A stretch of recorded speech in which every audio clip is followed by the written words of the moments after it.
SAA is working on making sure all flights are back to normal after an 8-day-long strike. The troubled airline has also told employees that upcoming salaries will be delayed. So what's the way forward? Heidi Giokos joins me with the latest from OR Tambo. Heidi, the strike may be over, but SAA's problems are not over by a long shot as they try and recover millions lost during the last 8 days of halted operations. What's the way forward?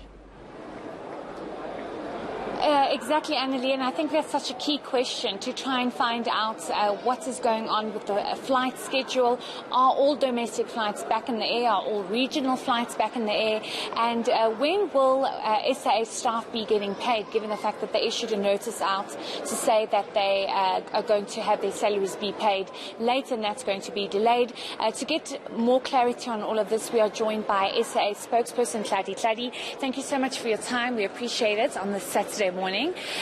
Speak to us about the domestic flights. That we know the strike is over, 8 days of that industrial action, but speak to us about the domestic flights. Is it all back in the air? What's the status like? The end of the strike has marked the commencement of a new chapter, and in the context of our operations, it means that our operations are now in full swing. That means that we are operating all our flights in the international segment, in the region and domestically, except for two. One in the region being a flight to Livingston, and one domestic, which is a flight to East London. On the whole, the flight schedule is in full swing, except those two destinations to which we fly domestically and regionally. Why are those two flights not back? Is it because, what is the reason that we're not seeing that regional flight and that domestic flight? Look, insofar as the service is concerned, especially in the domestic market, Mango continues to provide service insofar as a transfer of our passengers between the 2 points being Johannesburg and East London. But the reason why we do not have these two flights are for operational reasons. One, insofar as the East London flight is concerned, we need to do what we call a crew positioning in order for us to be able to operate the flight.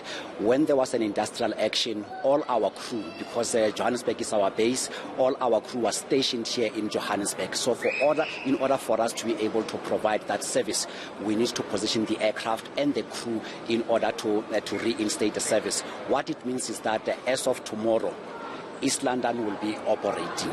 Insofar as Livingston is concerned, the reason had to do with passenger demand. As and when we do not have enough numbers of volumes in order to justify why we must operate, we have to make an appropriate commercial and operational decision, and that is the reason. That has nothing to do whatsoever with the availability of staff. Okay, and then just lastly, Heidi, speak to us about SAA issued out a notice to all staff indicating that the November salaries will be delayed. They did not, however, indicate how much that delay will be by. Is there any word given to SAA staff in terms of SAA being able to acquire that 2 billion rand capital that is needed to pay those salaries? What's their status like?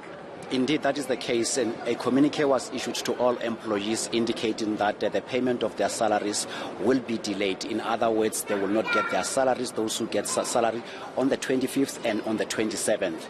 The main reason has to do with an exercise currently underway where we are seeking to raise working capital in the amount of 2 billion rand. We are working with our lenders, and the matter is receiving attention. They will continue to be updated as and when there are developments in this regard.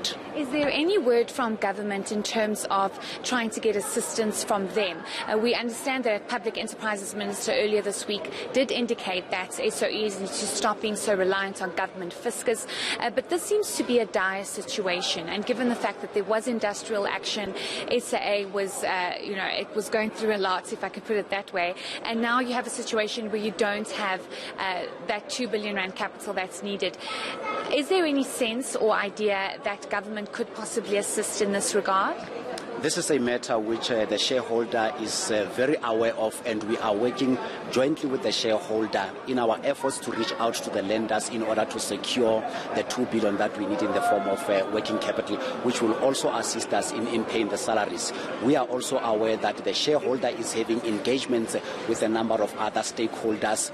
Every effort is channeled towards raising this amount of money because it is critical as it is intended to service our day-to-day operations.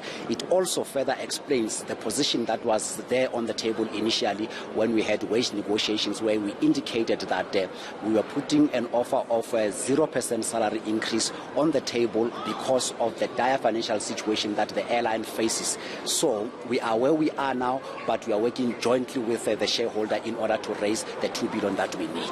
Okay, great. Thanks so much, Sladi. We appreciate your time.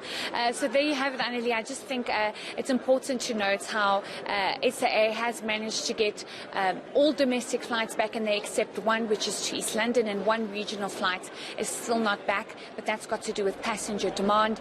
So it seems as though everything is back to normal after that 8-day strike, and still no word on whether or not they've been able to acquire that 2 billion rand working capital that could potentially see workers getting their salary paid. They did get a notice that that will be delayed, so we'll have to just wait and see what happens and what transpires next week, and if they'll be able to acquire that working capital by next week.